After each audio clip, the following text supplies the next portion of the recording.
Izin merekam. Baik. Bismillahirrahmanirrahim. Assalamualaikum warahmatullahi wabarakatuh.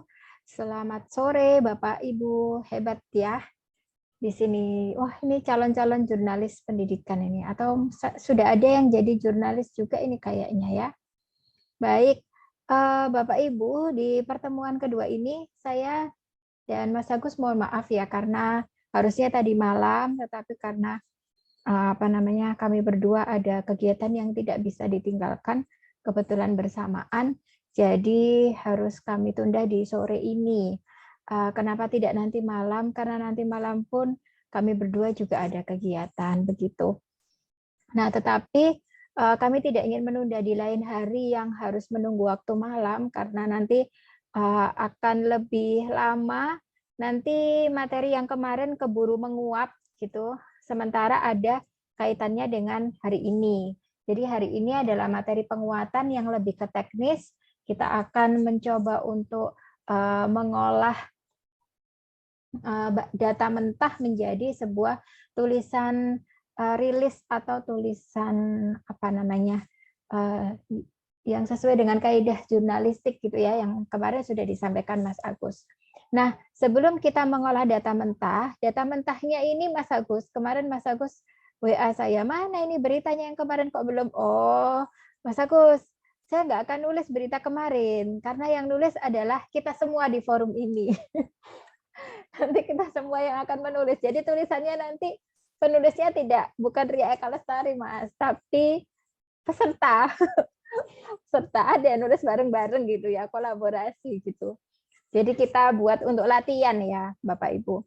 Nah, sebelum kita berlatih, ada kalanya Bapak Ibu kita harus mengenal dulu seperti apa tulisan berita itu, sehingga kita punya gambaran. Kita mau nulis hard news atau soft news gitu ya. Ketika nanti Bapak Ibu di sekolah mau menulis liputan sekolahnya masing-masing, atau Bapak Ibu di organisasi mau menulis liputan kegiatan organisasinya, setelah ambil data Bapak Ibu tentukan dulu data ini mau tak buat hard news atau soft news, atau seperti kata Mas Agus kemarin, dalam satu kegiatan itu bisa banyak angle. Misalnya dari satu kegiatan ada 3 angle, jadi ada 3 berita. Nah, 3 tulisan itu mau hard news semua, soft news semua, atau ada yang hard news, ada yang soft news. Nah, seperti apa hard news dan soft news itu kita kenal dulu. Saya kemarin Mas Agus sudah ngasih teorinya, jadi saya sekarang langsung prakteknya aja ya. Saya akan berbagi layar pada Bapak Ibu. Jadi saya tidak menyiapkan PPT ya, karena langsung contoh saja realnya. Sebentar, screen mana screen? Oh, ini data mentah kemarin.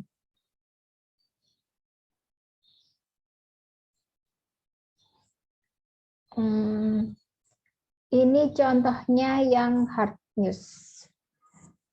Sudah terlihat ya Bapak Ibu? Kepemimpinan bukan suatu formula. Yang kemarin sempat saya tampilkan ya. Nah, contoh hard news itu gampangannya gitu ya, mudahnya itu beritanya itu kaku, kemudian beritanya itu benar-benar yang gambarin adanya kegiatan itu secara fisik gitu aja, nggak pakai kasih polesan-polesan yang menggugah hati atau menggugah empati, itu enggak gitu. Jadi ya datar-datar aja beritanya, yang penting apa yang terjadi di kegiatan itu terlaksana, teruraikan atau tertuliskan, tersampaikan kepada pembaca gitu ya. Misalkan ini kegiatannya IGI Pusat kemarin, Pak Febri juga ikut ya Pak ya kegiatan ini ya. Nah, ini saya menuliskan di sini semua berita baik soft news maupun hard news itu harus ada gambar ya. Kemarin foto, kata Mas Agus kemarin kan ya foto asli, foto nyata, jangan ilustrasi gitu ya. Karena kemarin kegiatannya webinar, jadi saya nggak ada di lokasi, Jadi saya fotonya ya tangkap layar, maka di sini tulisannya bukan foto tapi tangkap layar. Tangkap layar oleh siapa yang nangkap layar gitu ya. Yang nge-screenshot itu siapa? Dituliskan di sini. Kemudian apa namanya? Di sini karena judulnya itu adalah kepemimpinan bukan suatu formula tetapi aktivitas dari hati dan memperhatikan hati yang lain, maka di bagian paragraf pertama itu adalah headline. Headline itu harus menggambarkan judul. Jadi di sini saya sampaikan bahwa menjadi pemimpin dengan kriteria hebat itu susah. Iya, hal ini dikemukakan oleh Jimmy Gandhi. Jadi diawali dengan pernyataan dari narasumber utama, gitu ya. Dari narasumber, Jimmy Gandhi itu mengatakan apa sih? Oh, mengatakan menjadi pemimpin yang dengan kriteria hebat itu susah. Iya, saat itu. Nah, kapan? Jumat. Tanggal berapa? 20 Agustus 2021. 20/8/2021. Setiap media itu punya apa kalau di karya tulis itu gaya selingkung ya iya ya. Nah itu yang berbeda-beda gitu ya, ada yang menuliskan tanggalnya seperti ini, ada yang lain. Nah dalam kegiatan, nama kegiatannya apa, jadi harus ada 5W1H. 5W1H semuanya tahu kan ya Bapak Ibu ya, apa aja yaitu what, where, bisa dituliskan di kolom chat. 5W1H ini when-nya itu sudah ada. When, kapan? Jumat 20 Agustus. What-nya apa? Oh, what-nya itu kegiatannya bertajuk Great Teacher, Great Leader. Kemudian who itu apa? Who itu siapa? Oh, Jimmy Gandhi. Kan gitu ya, ini ya sudah ada Jimmy Gandhi-nya. Kemudian where-nya belum ada ini di sini. Ya, berarti nanti di paragraf terakhir. Ya, Bu Astuti. What, where, when, who, how. 5W. W-nya masih 4, Bu. Satu lagi apa, Bu? How. Siapa yang mau menambahkan? W satu lagi. Why. Ya, betul, Bu Astuti. Kemudian ini. Ada cuplikan kalimat langsung dari narasumber. Ditandai dengan tanda petik. Pemimpin hebat tidak ada artinya ketika organisasi tidak ada komitmen, dirinya sendiri tidak ada komitmen. Kepemimpinan itu bukan suatu formula, tetapi aktivitas dari hati dan memperhatikan hati yang lain. Ungkapnya di hadapan pengurus Ikatan Guru Indonesia IGI se-Indonesia dalam jaringan atau daring. Nah ini where-nya, di mananya ini dalam jaringan gitu atau daring. Gitu ya. Kalau misalnya acara itu luring, tatap muka, ya berarti dituliskan di mana, misalkan di hall hotel Pesona Gresik, misalkan seperti itu, atau di sekolah Bapak Ibu kalau Bapak Ibu menulis liputan sekolah, gitu ya. Kemudian where itu juga ada ini di hadapan pengurus Ikatan Guru Indonesia, ini juga where ya, di hadapannya siapa. Nah, saya terbiasa menulis dengan apa itu namanya formula. Formula tulisan saya itu bisa ditebak. Ditebaknya dari mana ini? Ada paparan, pernyataan, ada kalimat langsung. Paparan lagi, kalimat langsung lagi. Paparan lagi, kalimat langsung lagi. Itu ciri khas tulisan saya. Setiap penulis, Bapak Ibu nanti juga pasti punya ciri khas tulisan masing-masing. Saya ketika saya membuat tulisan hard news, itu pasti saya seperti itu. Habis paparan, pernyataan. Paparan, pernyataan. Paparan, terus kalimat langsung. Pernyataan, kalimat langsung. Seperti itu.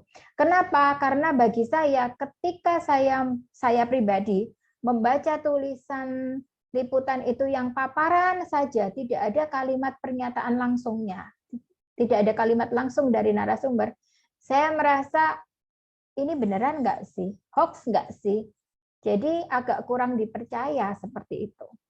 Karena itu ketika kita menulis hard news, diusahakan ada kalimat langsung. Dan hati-hati ketika kita menuliskan kalimat langsung, itu usahakan sesuai dengan apa yang diucapkan oleh narasumber. Bu Astuti tanya, Bu Ria, apa maksudnya paparan? Paparan itu kalimat tidak langsung, Bu, seperti ini. Menjadi pemimpin dengan kriteria. Atau ini, pemilik nama lengkap Jimmy Muhammad Rifai Gani ini mengajak pengurus IGIS Indonesia merenungkan bahwa yang memenangkan pertandingan adalah kumpulan orang-orang yang berbakat dan teamwork serta intelligence. Artinya belajarnya itu luar biasa. Orang tidak peduli apa yang Anda tahu sampai mereka tahu bahwa Anda peduli. Loh, ini bukannya kalimatnya Pak Jimmy? Iya, ini kalimatnya Pak Jimmy, tetapi saya ceritakan kembali. Saya ceritakan kembali kepada pembaca. Karena itu di sini tidak ada tanda petik dan tidak ada kata apa ya ini. Pak Febri ini instruktur nasional media guru. Ini tuh namanya kata apa sih Pak? Ungkapnya, katanya, ucapnya, seperti itu. Nah, itu karena biasanya pengganti kalimat. Misalkan kalau namanya Agus tidak terus dikatakan Agus, diujar Agus, kata Agus atau ungkapnya. Agak kata-kata pengganti gitu. Nah, iya betul Mas Agus. Terima kasih coach. Sampai saat ini tuh saya masih butuh coach dari Mas Agus. Baik, itu ya Bapak Ibu. Bu Astuti ya. Bedanya paparan dengan kalimat langsung. Maksudnya seperti itu.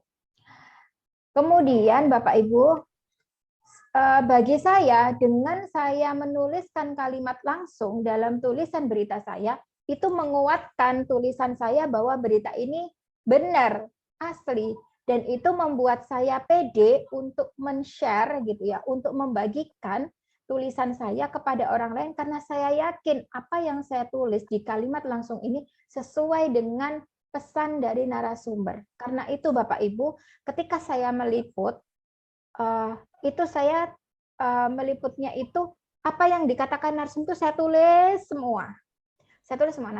Nanti akan tahu ketika saya menulis data mentah seperti apa saya menulis dari narsum ya. Sehingga apa yang saya tuangkan dalam berita itu sesuai dengan apa yang diucapkan narsum. Mulai dari kata sambungnya gitu ya. Kemudian ada teman dulu ketika saya masih pemula itu saya tidak pernah menulis kalimat langsung. Yang saya tulis itu dari narsum itu saya dengarkan, saya tulis kesimpulannya. Nah, ketika saya membuat menuliskan berita, saya kesulitan. Kenapa? Karena yang saya tulis ternyata hanya kesimpulan-kesimpulannya semua. Lalu apa yang mau saya tuliskan sebagai kalimat langsung di sini? Saya nggak punya gitu ya, nggak punya rekaman, nggak punya apapun. Sehingga berkaca dari situ, saya kemudian berjanji pada diri saya sendiri, wes besok aku nggak akan nuliskan kesimpulan, aku akan nulis apapun yang dikatakan narsum. Nah, itu kekuatan saya ketika saya menulis di situ. Nah, kemudian kata sambung. Bapak Ibu coba dilihat di sini.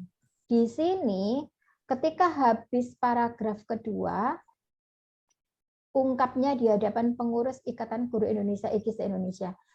Masuk ke paragraf ketiga, itu saya pakai kata sambung pemilik nama lengkap Jimmy Muhammad Rifai Gani ini, gitu ya. Jadi saya tidak menuliskan di sini itu Jimmy, di sini sudah ada Jimmy Gani. Kemudian di sini saya tuliskan gini, Jimmy Gani mengajak pengurus IGIS Indonesia. Itu kemudian nanti di paragraf terakhir lagi, Jimmy Gani mengatakan ini nih. Terus di paragraf selanjutnya ada lagi, menurut Jimmy Gani. Orang yang membaca itu akan jenuh gitu ya, akan jenuh dan akhirnya tidak mengenal siapa sebenarnya Jimmy Gani. Padahal di acara itu yang namanya moderator atau MC itu sudah memaparkan kurikulum vitae atau biodata narasumber bla bla bla bla bla. Nah, bagaimana kita menyebutkan biodata itu dalam tulisan kita itu disematkan dalam kalimat-kalimat penghubung antar paragraf seperti ini. Nah, kita lihat di paragraf selanjutnya. Dia menambahkan, nah ini saya pakai kalimat penghubung dia menambahkan. Kriteria keempat adalah, jadi bukan langsung seperti ini. Dulu tulisan saya itu kaku banget, hard banget gitu ya, saking hard news-nya jadi sampai hard banget. Setelah pesan Jimmy, saya langsung menambahkan kriteria keempat adalah ini orang menyampaikan sebuah pesan atau orang nulis buku, kata apa itu redakturnya. Dia bilang gini, kamu itu mau nulis berita, menyampaikan pesan ke orang, mengajak orang berkomunikasi sama kamu, apa kamu mau nulis buku? Kata-katamu itu kaku banget gitu. Kasihlah kalimat-kalimat hubung antar paragraf. Misalnya seperti ini, dia menambahkan gitu, atau menurutnya kriteria keempat adalah banyak sekali kalimat-kalimat hubung. Saat itu, saat pemula saya selalu kesulitan. Habis dia menambahkan, pakai kalimat apa lagi ya? Tetapi ketika saya paham bahwa penulis yang baik itu adalah pembaca yang baik, maka saya selalu membaca setiap berita-berita baik yang ada di media online maupun media cetak. Di situ saya belajar, oh ternyata selain ungkapnya itu ada tuturnya, ada ucapnya, ada katanya. Tidak semua kita tulis ucapnya. Kadang kita memakai tuturnya, kadang kita memakai tegasnya, kadang kita memakai ungkapnya, dan sebagainya. Begitu juga dengan kalimat penghubung antar paragraf.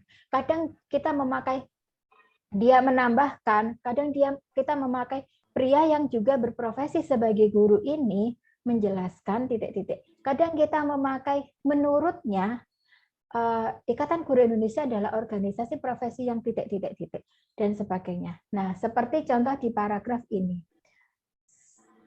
Setelah kalimat langsung, saya memakai tuturnya karena di atas saya tadi sudah pakai ungkapnya. Maka saya ganti pakai tuturnya di sini biar nggak bosen pembacanya. Kemudian saya sambungkan ke paragraf berikutnya. Pria yang juga merupakan founder dan CEO Orbitin Indonesia itu menyambung. Nah, ada kata menyambung. Ada biodata narasumber yang tersemat dalam paragraf ini. Karena itu Bapak Ibu, ketika saya turun ke lapangan untuk mencari data, yang saya catat itu data itu bukan hanya data nama lengkap narasumbernya saja gitu ya, tetapi juga saya mencari CV-nya, biodatanya. Bahkan kemarin ketika saya menulis liputan di sekolah saya, ketika saya tanya anak-anak, ketika saya meliput kegiatan kelas keputrian dan keputraan itu, anak-anak kan saya wawancarai. Bagaimana kesanmu, Ara, ketika kamu mengikuti kegiatan kelas keputrian? Itu Ara tidak hanya saya wawancarai tentang konten saja yang saya butuhkan untuk berita, tetapi juga saya tanya, Ara suka warna apa? Ara hobinya apa? Kenapa? Karena penjelasan tentang narasumber itu mau saya gunakan untuk di berita saya. Jadi ketika itu di berita saya tuliskan yang pertama adalah ungkap Ara, ungkap Madinah Amara gitu ya. Kemudian gadis yang biasa disapa dengan Ara ini. Kemudian di paragraf selanjutnya adalah siswi yang hobi bersepeda ini seperti itu. Jadi kata ganti orang ya. Jadi pembaca tidak bosan dengan tulisan kita, nggak terkesan kaku ya. Kemudian ia menegaskan, oke, sudah di sini. Nah, setelah itu gini Bapak Ibu. Kemarin Mas Agus kan bilang, kronologi, nulis berita itu kronologi. Gitu. Nah, di data mentah saya, itu kronologi banget. Jadi pertama yang saya tulis itu bukan Pak Jimmy Gani, tapi yang pertama saya tulis itu adalah Mas Danang, karena sebagai ketua umum di pusat, Mas Danang itu memberikan sambutan pertama kali tentunya sebelum Pak Jimmy Gani itu memberikan paparannya. Kemudian setelah Mas Danang, yang saya tulis berikutnya adalah Duta Besar Najib Rifat Kesuma. Karena beliau waktu itu memberikan sambutan atas nama apa ya Pak Febri, Duta Besar itu? memberikan motivasi lah, intinya seperti itu. Dia juga timnya Pak Gani sih. Kemudian baru setelah itu terakhir itu Pak Jimmy Gani. Tapi kenapa kok di sini saya kok enggak apa itu namanya kronologis? Kok Pak Jimmy Gani dulu? Harusnya kan Mas Danang dulu.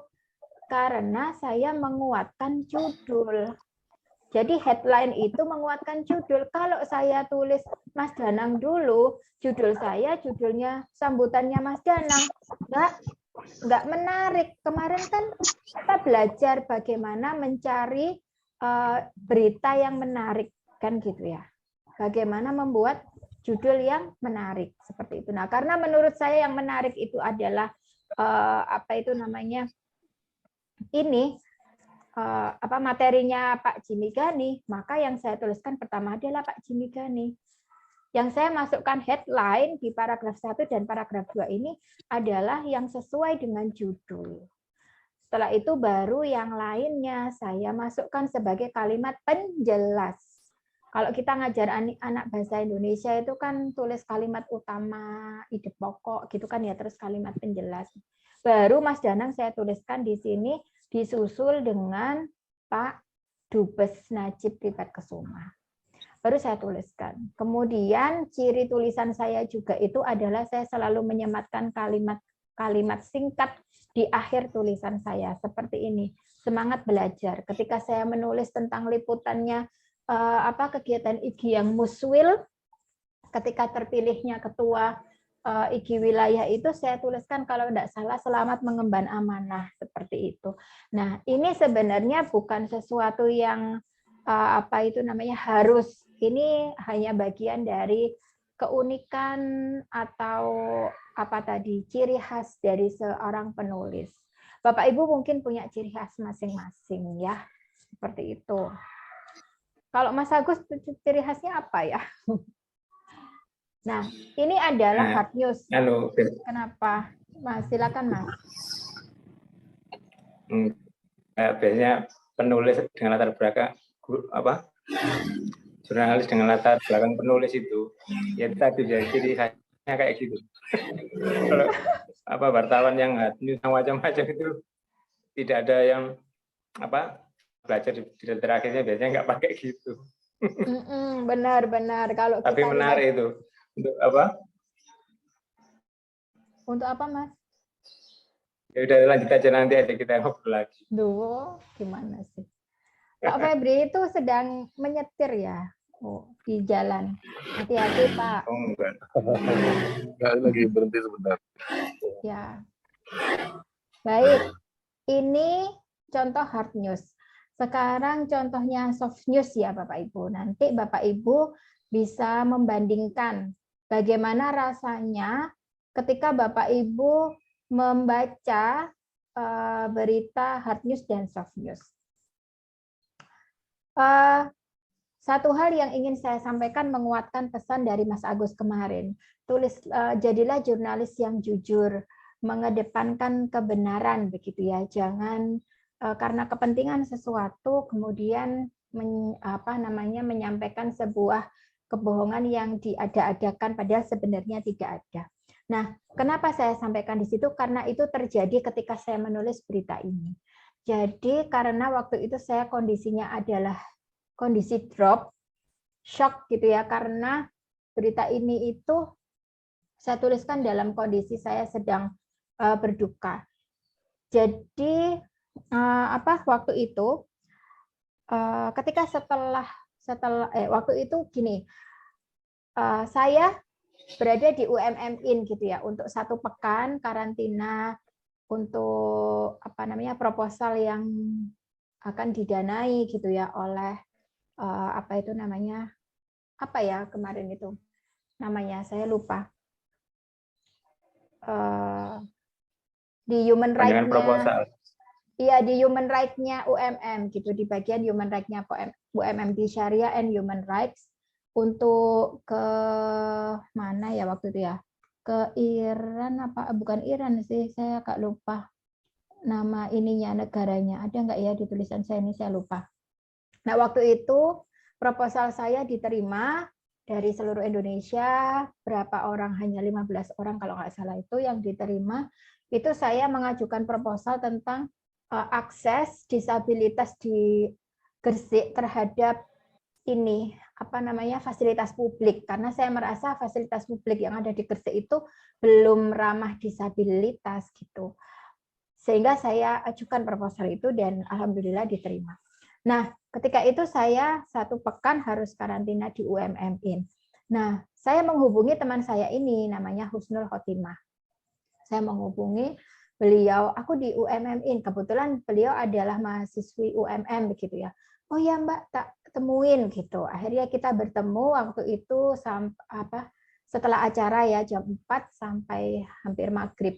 Kami menyampaikan, Husnul Khotimah menyampaikan, Mbak, aku dibantu ya, aku pengen ngadain pelatihan paralegal untuk perempuan-perempuan yang ini mengawal hak-hak perempuan dan anak begitu. Oke, iya, kita akan buat bareng-bareng ya pelatihannya. Kita sudah mereng-reng acaranya, kegiatannya dan sebagainya. Nah, setelah itu waktu itu hujan rintik-rintik dan adzan maghrib. Beliau menyampaikan, Mbak, aku balik ke kosan gitu. Beliau asli Bojonegoro. Nah, saya sampaikan waktu itu, masih hujan, juga adzan maghrib, sholat aja dulu di kamarku. Saya sampaikan seperti itu. Dia bilang, enggak Mbak, aku sholat di di kosan aja, enggak apa-apa. Waktu itu dia membawa anak kecil ini sama temannya ini gitu ya. Jadi goncengan bertiga. Nah, terus tak bilang, oke, nggak apa-apa kalau gitu. Tapi ini masih gerimis, nggak apa-apa Mbak, wong gerimis aja. Memang gerimis lembut ya di Malang itu kan seperti itu. Nah, terus saya antarlah dia ke parkiran motor. Ketika dia sudah keluar parkiran motor, saya balik menuju ke lobi. Ketika saya balik ke lobi itu saya udah nggak lihat HP. Saya masuk lift, saya masuk ke kamar. Di kamar saya lihat HP itu ada pesan masuk gitu ya. Pesan masuk dari teman saya di Medan ya, kebetulan dia non muslim tapi dia juga proposalnya lolos juga di kegiatan ini, di karantina ini. Namanya Mbak Vera apa kalau nggak salah. Nah, itu bilang, Tari, temanmu kecelakaan di depan. Saya nggak percaya gitu. Enggak Mbak, wong barusan tak ini kok tak antar ke parkiran. Iya, habis kamu antar dia kecelakaan di depan, masih di depan ini. Aku ini sedang di depan katanya gitu. Saya langsung shock, akhirnya saya langsung turun. HP itu sudah nggak saya bawa, jadi saya lempar di kasur. Setelah itu saya turun ke jalan raya dan sudah melihat teman saya ini sudah dia tidak sadar gitu ya, sudah bergelimangan darah begitu. Akhirnya saya diangkat ya, saya angkat gitu, terus langsung dimasukkan mobil. Saat itu mobil siapapun yang lewat itu, kemudian saya bawa ke rumah sakit UMM. Jadi namanya ini ya pakaian saya itu sudah darah semua waktu itu. Kemudian masuk ke ini IGD dan di situ saya mendapatkan jawaban bahwa teman saya sudah tidak bernyawa. Kemudian saya telepon teman-teman Nasiah yang ada di Malang karena saya bingung harus apa. Akhirnya dosen-dosen dan juga rektor Malang waktu itu datang semua ke situ. Kemudian mengurus segala sesuatunya sampai kepada mengabari keluarganya ya. Dan kemudian teman-teman pihak rumah sakit kemudian menyampaikan siapa yang mau ikut memandikan. Saya bilang saya. Awalnya ada 2 teman saya. Saya temani Mbak gitu. Oke. Masuk sama Rina. Terus kemudian ketika masuk di ruang pemandian jenazah, Rinanya mundur, Mbak, saya nggak kuat. Oke, nggak apa-apa. Karena memang kondisi korban pasca kecelakaan itu kan tidak utuh ya Bapak Ibu ya. Rina bilang, Mbak, aku nggak kuat, nggak apa-apa, kamu keluar aja. Jadi yang memandikan waktu itu hanya berdua dari pihak rumah sakit dan saya. Nah, ketika itu kemudian sampai pada kafan dan sampai siap untuk dimasukkan ke keranda itu ya untuk disolatkan. Nah, kemudian saya ganti baju, dibawakan sama teman saya itu, ganti baju, setelah itu ikut menyolatkan dan melepas kepergiannya itu di ambulans yang membawa dia ke rumah duka ya di Bojonegoro. Saya tidak bisa ikut ke Bojonegoro karena saya harus stay karantina di situ ya. Untuk mengikuti the Master Level Course on Sharia and Human Rights yang diadakan Pusat UMM. Ini dananya dari luar, dari mana sih? Saya lupa negaranya. Nah itu. Nah ketika saya sampai di hotel lagi gitu ya, sekitar jam dini hari kok 00.01 mungkin ya, itu saya buka WA saya itu sudah banyak sekali yang masuk dan bahkan sudah ada berita dari jurnalis lain begitu ya tentang dia yang dikirimkan ke saya, dan redaktur saya waktu itu bilang, apa benar detik-detiknya seperti ini? Enggak, ini sama sekali enggak benar. Saya kaget dan pengen marah gitu karena teman saya itu sudah enggak ada, diberitakan enggak benar gitu ya. Saya kaget, terus dia redaktur saya bilang, kalau gitu tulis berita yang benar. Saya bilang, kok tega menyuruh saya menulis dalam kondisi saya berduka? Saya sudah lelah berduka, saya masih kepikiran ya kondisi teman saya yang saat itu betapa naasnya begitu. Dan bahkan saya makan aja nggak bisa, gemeter nggak selesai nggak berhenti gitu ya. Saya marah sama redaktur saya. Kemudian redaktur saya bilang gini, kalau kamu memang jurnalis, kamu akan mengedepankan kebenaran gitu. Bahkan daripada kondisi tubuhmu sendiri. Akhirnya saat itu saya menuliskan, hanya nulis di HP gitu ya, lewat kolom chat saya menuliskan sambil di atas sajadah itu masih menangis ya, tapi saya tuliskan detik-detik yang benar seperti apa gitu. Dan akhirnya saya kirim, setelah itu saya sudah terlelap gitu ya, terlelap dalam lelah gitu. Dan keesokan harinya dan pagi harinya ketika jam 8 pagi itu belum 1 kali 24 jam, bahkan belum sampai 5 jam ya, berita itu sudah viewersnya sudah ribuan gitu. Dan dari berita inilah yang kemudian saya mendapatkan apresiasi gitu. Nah, berita ini saya tulis bukan hard news karena saya tidak bisa menuliskan berita seperti ini dalam bentuk hard gitu ya. Karena ini itu benar-benar saya menulisnya itu benar-benar pakai hati gitu. Jadi contohnya tips ciri khasnya berita soft news yang punya saya ya, berita soft news tulisan saya itu, saya selalu mengawali berita itu, tulisan itu dengan ini, dengan kalimat langsung. Dengan kalimat langsung. Itu, aku wisuda Mei, Mbak, doakan ya, kata Husnul Khotimah di lobi UMMI Malang. Petang ku anggukan kepalaku, jadi seperti menulis cerpen gitu ya. Seperti menulis cerpen. Ku anggukan kepalaku sambil mengamini permohonannya. Seperti penulis cerpen, dan berita soft news itu salah satu ciri khasnya juga, salah duanya ya, salah dua ciri khasnya adalah mendetailkan segala macam yang ada di sekelilingnya.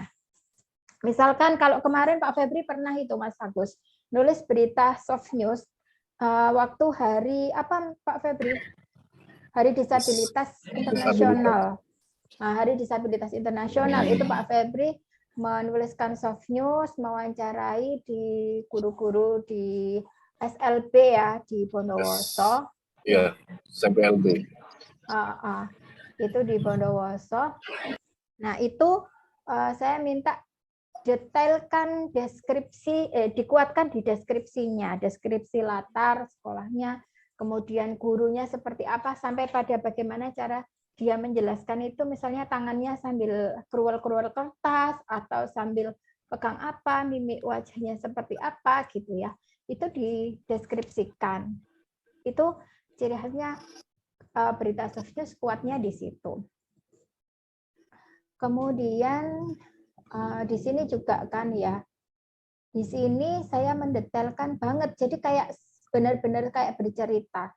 Setelah maghrib kuantarkan ketiganya menuju parkir motor UMI, hati-hati ya nanti malam WA aku kalau jadi ketemuan. Nah ini saya detailkan semua gitu ya, Mbak Deva ini peserta dari MLC yang tadi saya sampaikan yang kebetulan non Muslim begitu ya. Nah Seperti ini, spontan kulemparkan smartphone ke tempat tidur, semua momen dengannya berputar begitu saja. Jadi apa yang kita pikirkan itu harus sampai ke pembaca, itu namanya soft. Nah, agar bisa sampai itu bagaimana? Ya harus dideskripsikan secara detail di tulisan kita. Gitu. Beda kan ketika membaca berita ini dengan berita yang hard news tadi. Beda banget. Kalau yang hard news saya nggak perlu mendetailkan ekspresinya Pak Jimmy Gani atau bagaimana suasana Zoom saat itu sedetail mungkin, itu nggak perlu gitu ya. Tapi di sini didetailkan kerumunan orang di depan masjid rumah sakit seperti apa namanya ini ya.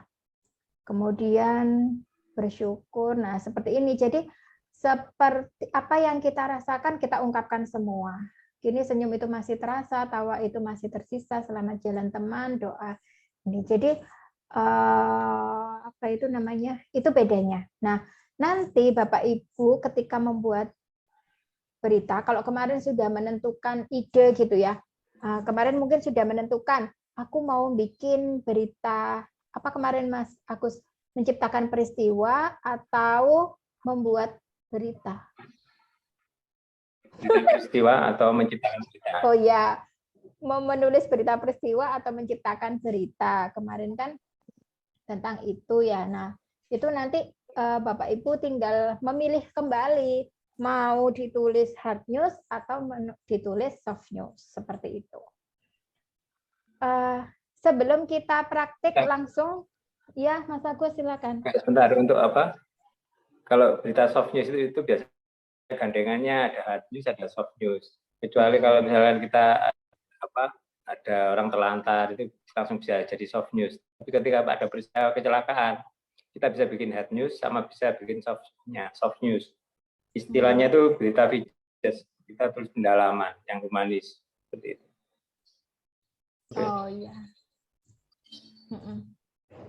Ya baik. Mau tanya bisa? Iya bisa Pak Febri. Tadi yang dijelaskan oleh Pak Agus Fadani, kalau hard news bisa jadi dua, hard news dan soft news. Kemudian beliau tadi menjelaskan soft news-nya itu features. Ya. Nah, apakah untuk menulis features ini perlu ada ini ya, apa namanya, semacam diklat lagi gitu, atau memang bisa digabungkan dengan yang sekarang? Terima kasih. Gimana? Apakah mana tadi Pak? Ya, untuk menulis features ini apa perlu ada pelatihan lagi gitu yang diadakan oleh Gidisik atau cukup di sini gitu? Cukup di sini. Karena saya juga penikmat features ya, tapi untuk menulisnya kok memang wah ini butuh banyak latihan gitu. Terima kasih Pak Agus. Bercerita features itu kayak tadi Mbak Ria yang bercerita tentang cerita tragedi tadi itu. Jadi panjang lebar gitu. Hal-hal yang mungkin yang menyentuh, yang diangkat seperti itu. Jadi sebenarnya nulis features itu lebih susah daripada hard news. Iya. Teman-teman dari guru saya kira lebih gampang nulis features karena udah terbiasa nulis novel apalagi cerpen gitu. Oh, apa contohnya contoh soft news yang tadi dipaparkan Bu Ria itu masuk features ya? Kita kalau saya kasih contoh aja, kalau misalkan hard news sama soft news. Soft news itu hard news itu contohnya berita kriminal, kejahatan. Itu kalau kita di media massa umum itu dianggap itu yang hard news. Nah, yang soft news itu berita-berita yang ringan-ringan, yang bisa launching gitu, kegiatan rilis dari humas atau prestasi sekolah, itu soft news.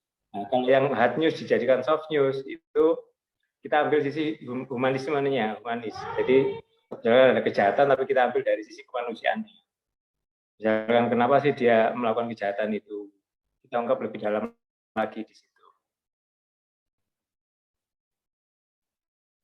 Seperti itu. Silakan. Oke, terima kasih, Pak.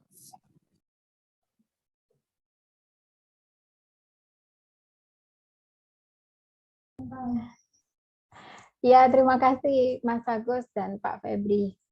Saya juga masih belajar kok. Kadang saya juga nggak bisa bedakan antara soft news dengan features gitu. Jadi saya wis pokoknya nulis gitu, entah kayak gitu. Karena Itu bagi masuk saya, soft news. oh features masuk soft news ya. Makanya itu saya nggak pede kalau jadi narasumber Jadi nanti sendirian kalau dan kita kalau ngomong fokus. investigasi itu hard news tapi lebih dalam lagi. Ya. Investigasi macam-macam itu tadi. Tapi oh ya, jangan lupa ya 5W1H belum disampaikan dari kemarin. Iya, 5W1H. Yang tadi harus ada, how-nya harus ada ya. Baik, Bapak Ibu, sebelum kita ke praktik menulis, mengubah data mentah ke ini, ke tulisan berita, apakah ada yang mau ditanyakan lagi? Iya, Bu Ria, Bu Tari. Iya, silakan. Boleh Bu Ria, boleh Bu Tari. Iya, Bu Tari, mohon maaf, mungkin ini tadi kan saya masuknya terlambat, ya, karena posisi saya masih di jalan. Mungkin sedikit untuk bisa dibantu letak perbedaan antara kedua tulisan tadi, kedua jenis tulisan tadi yang saya maksud. Antara ya, sekilas untuk bisa diberikan gambarannya. Iya, iya Bu Farida, Bu Ida ya panggilannya. Apa Mas Agus perbedaannya? Kalau menurut saya sih ya perbedaannya itu ketika saya menulis hard news itu kaku banget dan tidak seperti bercerita. Jadi hanya menyampaikan info. Kalau hadis itu hadis bukan dari jenis tulisan, tapi dari jenis kita menulis apa. Jadi misalkan kita menulis kriminal itu masuk hard news. Oh, gitu. Street news, kita langsung kejadian-kejadian itu hard news. Kalau soft news itu kita ambil dari sisi humanismenya, dari sisi lain. Misalkan ada perampokan ya, perampokan itu hard news, tapi kita ngambil sisi latar belakang kenapa dia merampok. Kita menulis tentang latar belakang keluarganya, itu masuk ke soft news-nya nanti. Nah itu nanti bisa jadi feature. Jadi orang nggak sepanang kalau hadis itu mesti orang tegang kalau baca hadis gitu. Gitu, benar. Kalau membaca hard news itu orang tegang. Kalau membaca soft news itu kayak membaca cerpen, kayak membaca cerita gitu, mengalir gitu. Kalau hard news itu biasanya beritanya itu nggak terlalu panjang, pendek. Itu biasanya kejadian ya sudah, kejadian peristiwa apa itu hard news. Nggak panjang lebar. Kalau soft news itu ya tadi itu jadi pitches bersambung macam-macam. Iya. Ya yang tadi detik tadi itu yang apa Husnul Khotimah tadi masuk pitches itu soft news. Dan itu susah nulisnya mestinya. Iya. Ada lagi sebenarnya Bapak Ibu yang lebih sulit lagi ya Mas ya. Kalau saya dulu itu pertama kali diajari Mas Agus itu hard news dulu. Pokoknya hard news harus bisa gitu. Ketika hard news saya dibilang oke, sudah lulus hard news, baru dikasih tantangan, tak kasih tantangan soft news gitu. Ketika soft news saya lulus, dikasih tantangan lagi waktu itu. Tantangannya apa? Deep news ya, yang berita, banyak berita itu loh Mas. Jadi dalam satu berita, tapi beritanya itu panjang, yang diwawancarai banyak dan mendalam. Itu namanya apa? Deep news tah, benar tah? Saya lupa ininya. Ya itu. Istilahnya. Jadi waktu itu saya ditantang. Sekarang saya tantang untuk bikin deep news. Waktu itu, waktu Februari. Saya bilang, oke, saya ambil tema 14 Februari, hari Valentine. Ketika itu saya nulis berita deep news itu butuh waktu sampai 2 pekan karena saya harus ke Indomaret, nunggu momennya Indomaret yang penuh dengan coklat-coklat, dengan pita berwarna pink dan beraneka bentuk love-love gitu ya. Itu saya foto, saya sampai waktu itu milih waktu pas adzan maghrib karena pas Indomaret sepi karena saya malu. Waktu itu saya sampaikan ke pegawai Indomaretnya, saya minta izin ya Mas, ya nggak apa-apa ya, nggak tak Itu salah masuk gunakan kategori kok, investigasi fotonya. Itu investigasi, yaitu saya foto, kemudian si pegawai Indomaretnya saya wawancarai, sampai berapa lama kira-kira coklat-coklat ini berjajar di sini gitu ya. Kemudian ada perbedaan nggak antara tanggal 10 sampai tanggal 20 itu coklatnya sampai habisnya di mana gitu, di tanggal berapa. Oh ternyata pas di tanggal 13 sama tanggal 15, 13, 14, 15 Februari itu banyak sekali yang memburu coklat. Nah itu data saya dapatkan di situ. Kemudian saya wawancara ke teman-teman saya yang kategorinya umum, dia itu orang umum ya. Menurut dia Valentine's Day itu seperti apa. Kemudian saya wawancara ke teman-teman saya yang kategorinya orang-orang yang agamanya inilah agak paham gitu ya. Terus yang sampai yang anak-anak remaja, SMA, kemudian mahasiswa, kemudian sama yang orang dewasa. Data-data semua itu saya kumpulkan jadi satu berita panjang gitu. Jadi panjang banget beritanya. Kemudian itu ternyata ya lulus di situ. Ternyata memang seperti itu, berita deep news ya, harus ada investigasi. Itu itu in-depth news itu termasuk investigasi. Investigasi ringan itu termasuk investigasi. Jadi mengumpulkan data-data dengan banyak narasumber. Kalau kita ngomong investigasi kriminal itu makin dalam lagi, makin ya agak risiko. Kalau itu paling disemprot sama penjaga Indomaret, nggak boleh nutup paling gitu ya. Iya. Saya sampai beli coklatnya satu. Kemudian ini, Bu Astuti nih tanya, Bu Ria mau tanya untuk penulisan berita, apa yang harus dimengerti untuk susunan kalimatnya selain kalimat langsung tak langsung, tata bahasanya apa saja dalam penulisan berita. Apa ya Mas ya, sebenarnya itu nggak ada sih tata cara khususnya. Saya bantu ya. Ya. Kalau mau menulis berita, itu yang pertama kita itu mau menulis apa dulu. Misalnya kita datang ke suatu acara ya, kita harus bisa ketika masuk ke ruangan acara itu kita sudah bisa membayangkan kita mau menulis apa. Misalkan ada hari ulang tahun dihadiri pejabat atau dihadiri siapa mendatangkan buaya misalkan gitu. Itu sudah jadi lead kepala berita. Jadi tulisan awal ulang tahun Mbak Ria dihadiri buaya. Ya sudah itu lead pertamanya itu. Jadi apa yang terbayang pertama itu yang jadi kepala berita. Nah, selanjutnya ditulis mengalir aja. Kejadian di situ apa. Jadi jangan sampai banyak ide akhirnya masuk dalam satu kepala berita. Nanti yang nulisnya pusing nanti. Ada buaya, ada topeng, ada pejabat, jangan dicampur. Sendiri-sendiri. Jadi satu ide aja dulu dimasukkan. Mbak Ria sama Pak Agus mau tanya. Silakan Bu Arvin. Ya, ini untuk pembuatan berita peristiwa. Kalau di Gresik itu sudah biasa guru mengajar anak-anak baik itu SLB ataupun anak yang di SD negeri atau swasta.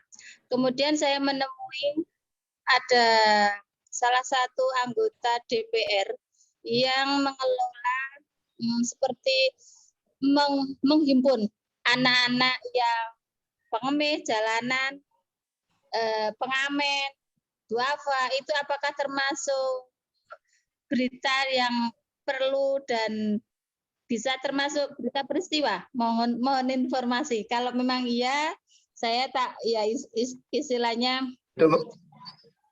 itu menciptakan berita Bu itu. Menciptakan berita. Menciptakan itu, berita. Kalau saya itu menciptakan berita, kecuali anggota DPR itu punya acara, ibu datang meliput itu peristiwa. Tapi gitu. kalau ibu punya ide sendiri untuk menulis itu menciptakan berita. Gitu. Tapi ya, misalkan ditulis gini Bu, di tengah kesibukannya anggota Ya. DPR ini menghimpun seperti itu, orang terlantar apa misalnya. Apakah itu bisa tergolong, bisa dituliskan sebagai peristiwa yang kemarin ada itu loh Pak, tugas? Iya. Kan bisa ya? Bisa banget. Oke. Terima kasih. Apapun sebenarnya kalau wartawan itu apapun itu bisa jadi berita, tinggal kita mengolahnya bagaimana. Iya betul. Iya betul. Terima kasih Pak. Nanti saya tak mohon izin meliput beliau. Terima kasih Bu Karya, Pak Agus. Terima kasih kembali. Bagus itu Bu Atin, ditulis aja. Kembali.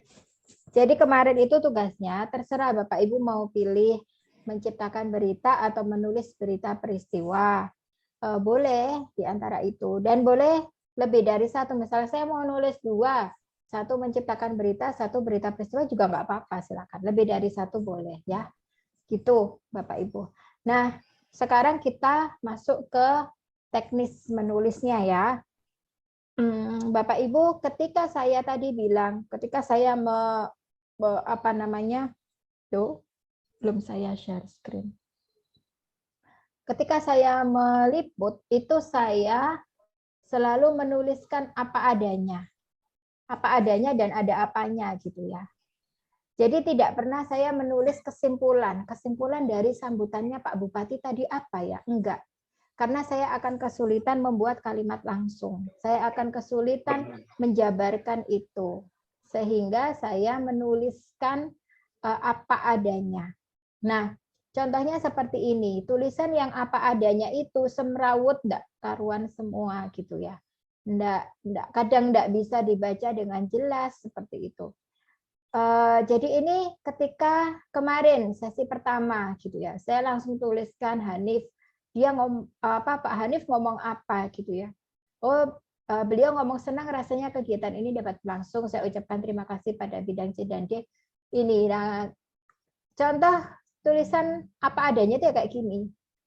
Tipe itu banyak sekali, huruf besar, huruf kecil nggak berada, L luar ini seperti ini. Banyak sekali tipe. Ini adalah tulisan saya apa adanya ketika saya menulis.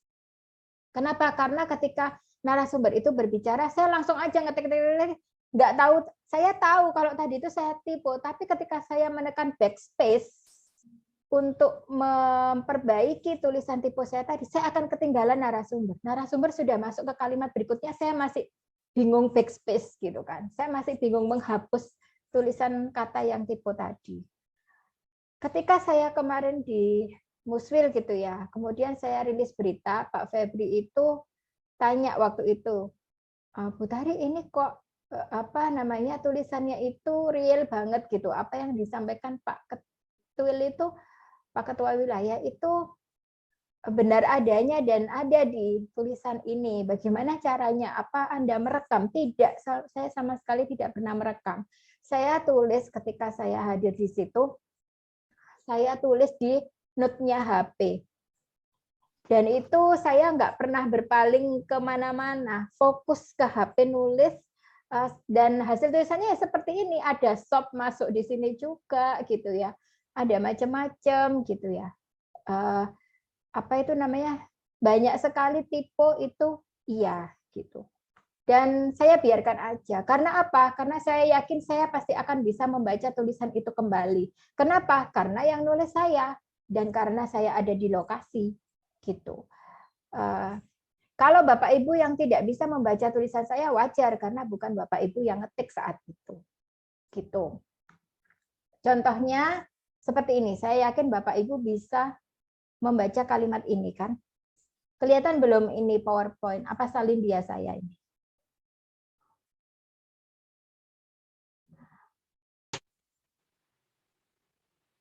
Ada yang mau membaca salin dia ini? Tulisannya apa? Kecil-kecil, Bu ya. Kecil-kecil, saya besarkan ya. Nah, ada yang mau membaca? 1 fakta. Bu Ida ya? Bu Ida, silakan Bu Ida. 1 fakta ya. Mulai sini ya, kemampuan membaca. Yang mana? Kemampuan yang mana ya? Duh, sebentar. Yang ada di layar Bapak Ibu itu apa sih? Salindia bukan? Bukan Salindia. Salindia itu PowerPoint. Jurnal itu Word. Yang ada Word. Oh, Microsoft Word. Berarti saya salah. Bentar. Saya salah. Nah, ini. Saya besarkan ya. Bisa nggak Bapak Ibu baca? Ayo Bu Ida. Saya coba ini. Ya. Kemampuan pertama. Ya, kemampuan membaca, diulang, kemampuan membaca cepat terkait erat dengan kemampuan mengenai kita. Manusia mengenal berbagai kata lewat buku dan tulisan yang dibacanya. Kata-kata tersebut disimpan dalam memori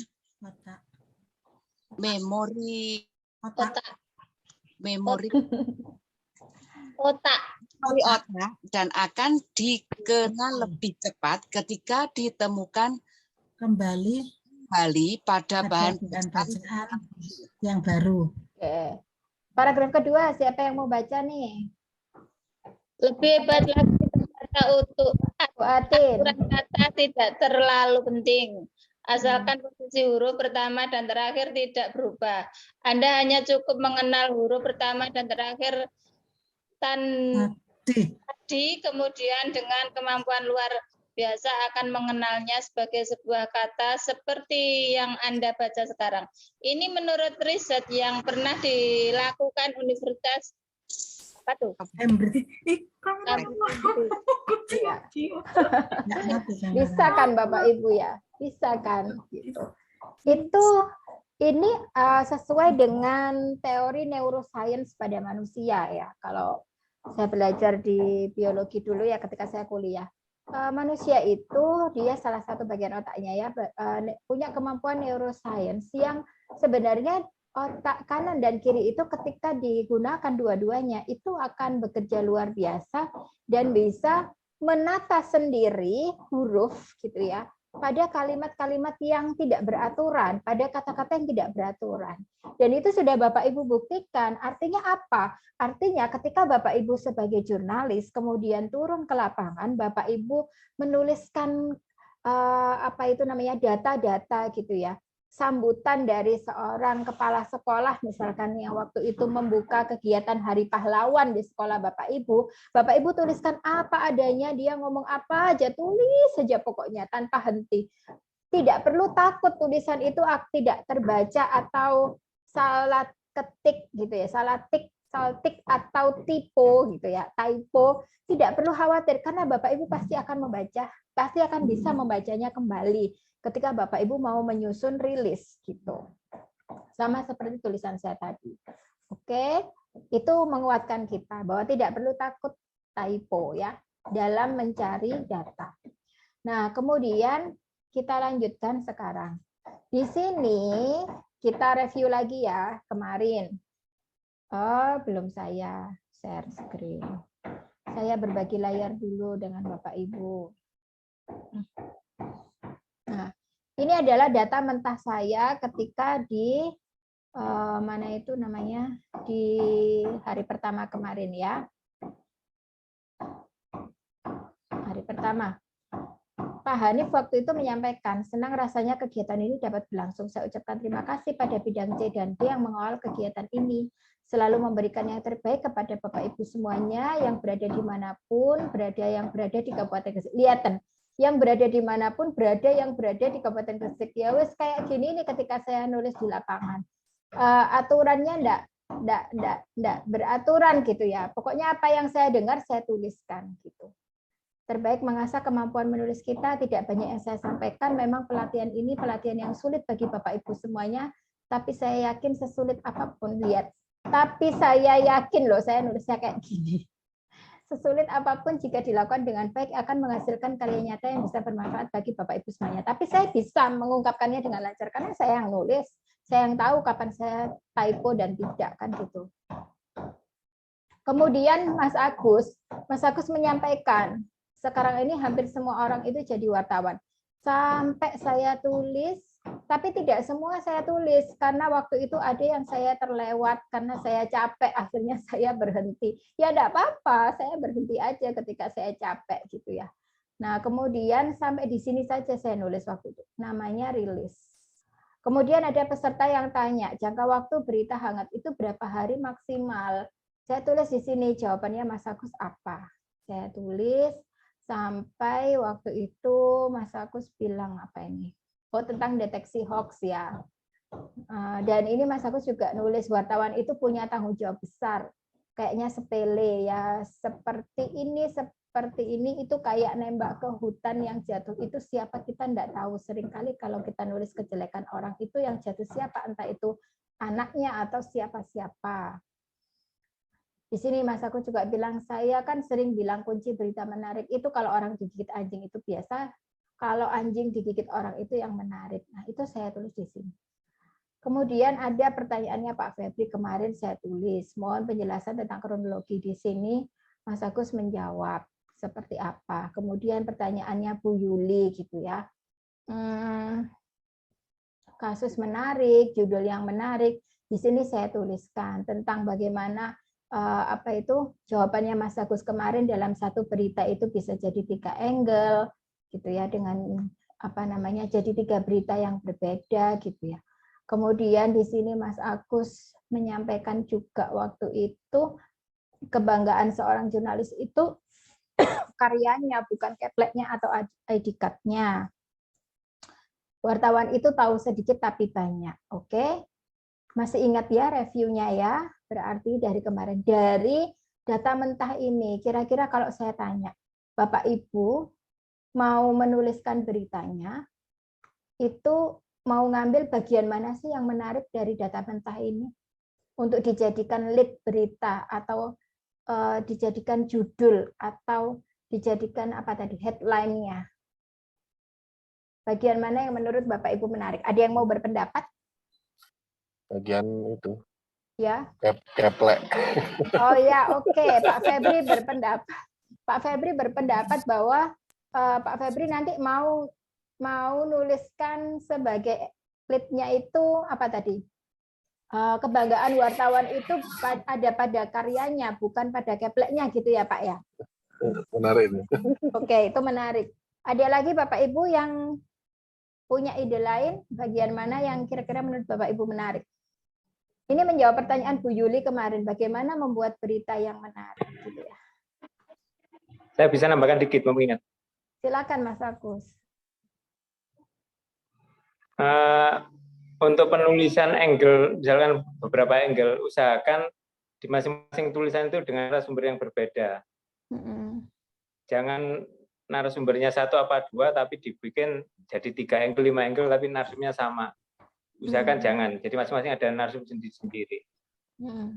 Biar tulisannya lebih menarik dan lebih dalam, lebih lengkap. Iya, oke. Itu aja. Sementara itu dulu. Iya, oke Mas. Ada lagi Bapak Ibu yang berpendapat selain Pak Febri tadi? Atau setuju semua dengan pendapatnya Pak Febri? Ya, kalau saya ada 2 yang menarik ya. Jadi yang pertama saya bisa ambil seperti Pak Febri tadi, kebanggaan seorang jurnalis itu ada pada karyanya, bukan kepleknya gitu ya. Yang kedua, ini wartawan itu tahu sedikit tapi banyak. Kan bikin orang penasaran tuh. Ya apa maksudnya? Tahu sedikit tapi banyak itu. Gimana maksudnya gitu ya. Nah, itu contoh ketika kita setelah dapat data, baru kita mikir, ini data ini mau tak olah kayak gimana ya? Apa yang mau tak jadikan lead berita? Kalau yang saya jadikan itu lead berita adalah mulai sambutannya Pak Hanif, ya kurang menarik. Karena sambutan kan ya gitu-gitu aja. Jadi seperti itu. Jadi nulis berita yang sesuai dengan kaidah jurnalistik itu bukan nulis rangkuman dari sebuah kegiatan. Yang sering saya jumpai adalah nulis berita liputan kegiatan itu kronologis banget, urut mulai dari sambutannya yang paling bawah kan gitu ya, sampai akhirnya sambutannya bupati itu jadi yang paling akhir gitu. Jadi tidak menarik lagi kan gitu. Jadi bukan jadi lead-nya berita, padahal itu orang penting gitu, yang harusnya dia jadi lead-nya berita kita gitu. Nah ini kalau kita angkat, kita tinggal angkat aja nih, misalnya dari Pak Febri tadi ya. Ini sebenarnya kebanggaan ini ya. Nah sampai sini kan, ini saya cut, kemudian saya taruh di atas. Nah di atas sini. Nah, di sini saya tulis sebenarnya kebanggaan seorang jurnalis itu karyanya, koma, bukan kepleknya,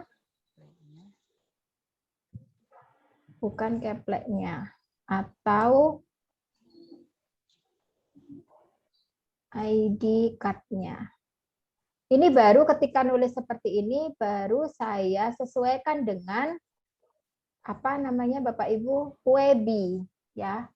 Sekarang kan sudah bukan zamannya EYD ya, ejaan yang diselewengkan. Jadi sekarang pakainya Puebi. Bagaimana penulisan koma, titik, apa yang harus ditulis miring, mana tanda-tanda hubung dan tanda baca ya, dan seperti itu.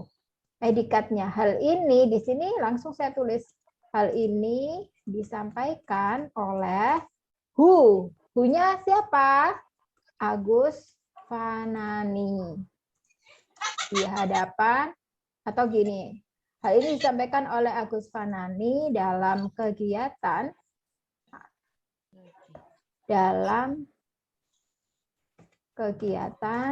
apa? Atau gini aja. Agus Fanani biar agak panjang. Hari apa kemarin? Hari Sabtu ya? Sabtu tanggal berapa? 30. Garing berapa? 10 ya? 10. 2021. Baru titik. Nah, baru kemudian who-nya sudah dapat. Where-nya sudah dapat. Terus, nah ini langsung disampaikan. Sebenarnya kebanggaan seorang jurnalis itu karyanya, bukan kepleknya atau adikatnya. Hal ini disampaikan oleh Agus Fanani Sabtu 2021 dalam kegiatan yang bertajuk atau bernama boleh ya, Teacher Jurnalis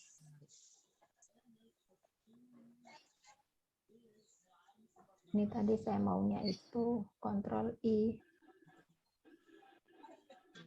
Jurnalis. Nah, ini baru dijelaskan.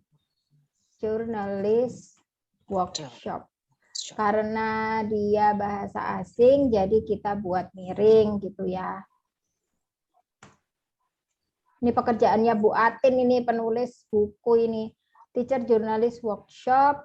Dalam kegiatan yang bertajuk Teacher Jurnalis Workshop, ia melanjutkan, ia menyampaikan gitu, boleh.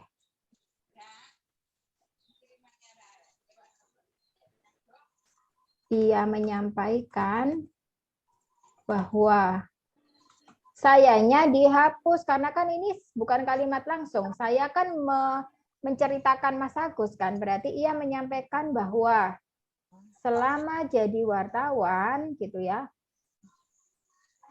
ia enggak, ini kan bahasa lisan, kita ganti bahasa tulis. Ia tidak pernah menggantungkan keplek. Ia datang ya datang aja. Ini kan bahasa lisan, ya kan? Kita ganti bahasa tulis. Ia datang ke lokasi gitu ya. Tidak pernah membawa ballpoint. Tidak membawa pulpen yang dihapus saja. Ya udah ini, ia tidak pernah membawa ID card. Nah, ID card. Nah, gini ya. Sudah, habis itu titik. Nah, sudah ini jadi paragraf pertama headline kan, terus kalimat langsung. Kalimat langsungnya ya tinggal saya saya copy paste saja, bawahnya tadi mana sampai sini kan ya.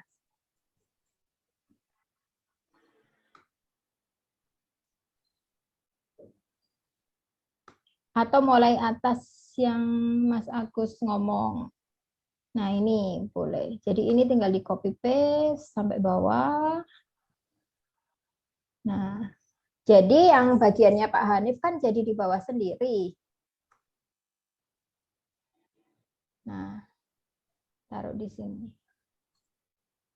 Nah, jadi yang Pak Hanif jadi di bawah. Nah, kan Pak Hanif di bawah sendiri. Nah, ini tinggal diolah. Kemudian, mana yang dijadikan kalimat langsung? Ini bisa dijadikan kalimat langsung. Sekarang ini hampir semua orang kan gitu ya. Ini tinggal dijadikan kalimat langsung. Hampir semua orang itu jadi wartawan. Ini titik, huruf besar. Siapapun bisa bikin berita. Bikin ya, biarin bikin aja. Karena kan ini kalimat lisan ya kan. Persoalannya adalah yang dimaksud dengan berita itu yang bagaimana. Anda tanya kan? Sesuai dengan, ini kan harusnya kaidah, jadi akidah. Kaidah jurnalistik. Maksudnya, membuat berita yang baik itu bukan berita buruk dijadikan baik. Ingat, kalau tetapi itu diawali dengan koma ya. Tetapi memenuhi kaidah jurnalistik yang ditetapkan.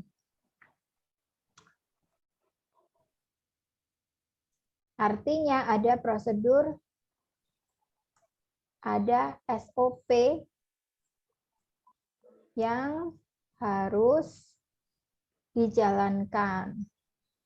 Nah, ini misalkan berita itu harus sesuai dengan fakta dan bukan rekayasa. Di sini saya akhiri dengan tanda koma, tanda petik, ungkapnya. Nah, gini. Kenapa saya akhiri? Karena satu paragraf itu bagi saya, satu paragraf terdiri dari 5 baris, bukan 5 kalimat. 5 baris itu sudah menjenuhkan mata. Kalau lebih dari 5 baris itu, kasihan pembaca, akan jenuh dan akhirnya malas membaca tulisan kita. Nah, setelah itu ke paragraf yang ketiga, saya judulnya gampang itu. Apa?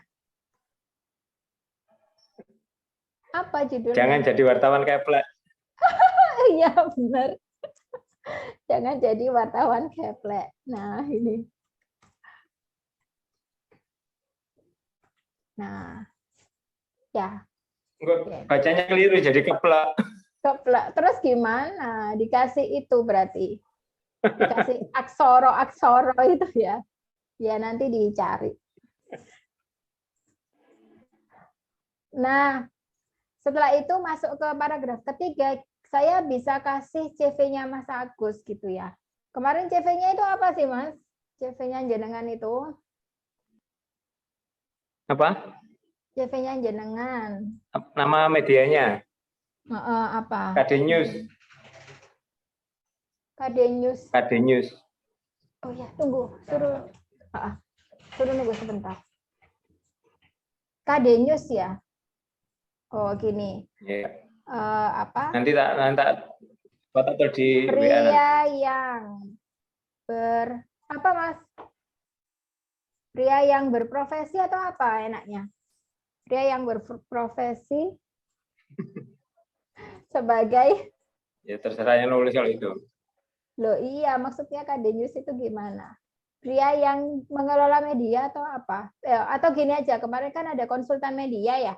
Pria yang juga menekun atau pria yang juga berprofesi sebagai atau gini jurnalis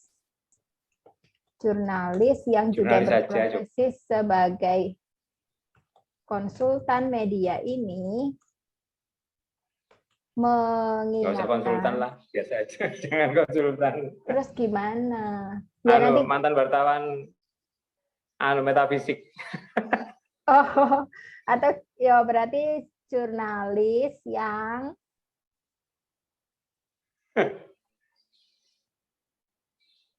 Yang pernah kan bisa ya, yang pernah menjadi jurnalis yang berwajah tampan.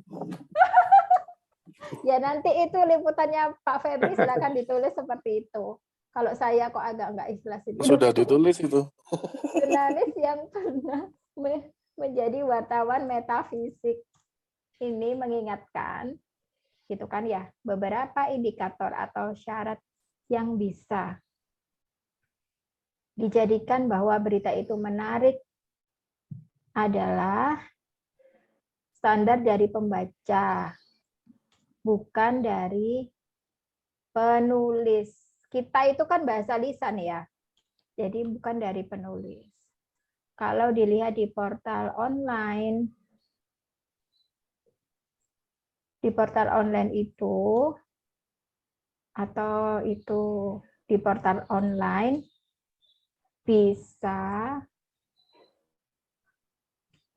dilihat pembacanya,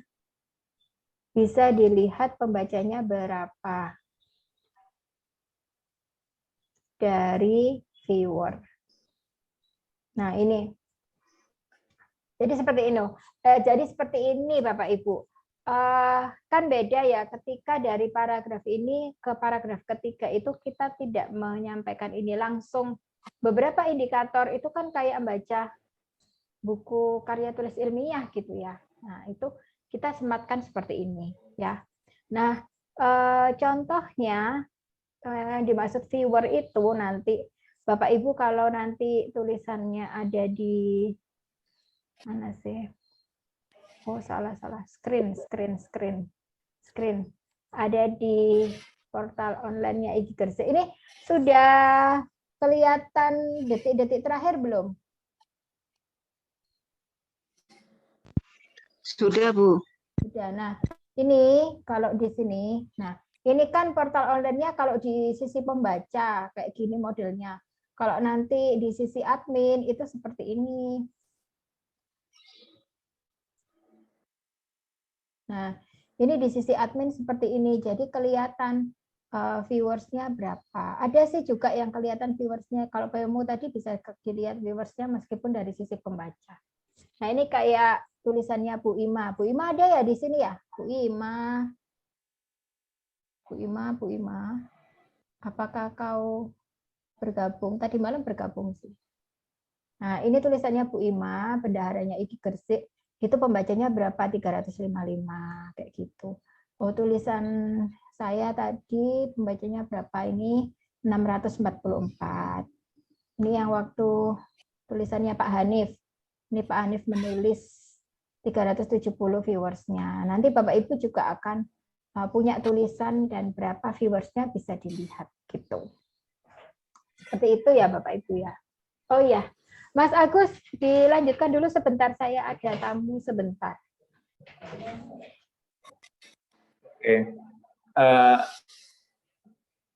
Saya ada tips untuk berita, apakah berita kita itu menarik atau tidak, itu bisa dilihat dari kesan pembaca atau reaksi pembaca. Jadi kalau misalkan ada tulisan dua misalkan ya, yang satu tulisan itu ternyata tidak ada, ya pembaca ya diam-diam aja, tenang aja. Tapi satu lagi ada tulisan dari satu wartawan, tiba-tiba dia didemo oleh masyarakat karena tulisannya. Menurut saya yang menarik adalah tulisan wartawan yang didemo ini, karena dia berhasil menarik perhatian dari pembaca. Jadi kalau ada tulisan yang adem ayem, menurut saya itu kurang menarik. Harus ada greget. Jadi kalau misalkan nulis berita seringan apapun, itu harus dibikin gimana sih, yang menariknya di mana, itu harus dicari. Harus ada gregetnya. Jadi ada kalimat atau clue-clue yang bisa menggugah, misalkan tentang humanismenya atau apanya gitu. Jadi kalau ya contohnya kalau kita misalkan nonton berita di TV misalnya, itu kan beritanya sama semua, gambarnya sama, beritanya sama, narasinya sama. Lah, kita harus beda dari itu.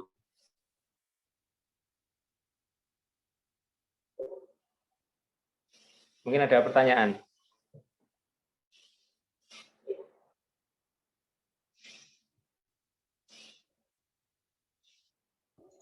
Saya bagus. Atin. Ya. Mohon maaf. Ya, silakan. Videonya tidak saya nyalakan. Untuk membuat berita jurnalis yang bisa dibaca oleh masyarakat tentang peristiwa, kalau memang tidak hari H-nya, besoknya baru kita muat, besoknya lagi bagaimana? Selang 1 hari lah. Seperti itu. Apakah itu masih termasuk berita baru atau bagaimana? Umpamanya kalau kita misalnya hari Kamis, ya peristiwa itu hari Kamis, tapi kita beritakan di hari Jumat paginya. Apakah itu masih termasuk berita news? Bagaimana? Nah, gini, contohnya gini, misalkan itu kecelakaan hari Kamis misalkan ya. Terus ternyata kita tulisnya nanti hari Jumat atau Sabtunya misalkan. Ya. Itu kita harus update, kita harus datang ke lapangan melihat. Misalkan kemarin ini masih sakit. Oh gitu. Masih kecelakaan luka biasa. Ternyata hari Jumat dia sudah meninggal. Jangan sampai kita menulisnya dia sakit padahal sudah meninggal. Oh gitu ya. Ya. Nah, jadi harus ada update.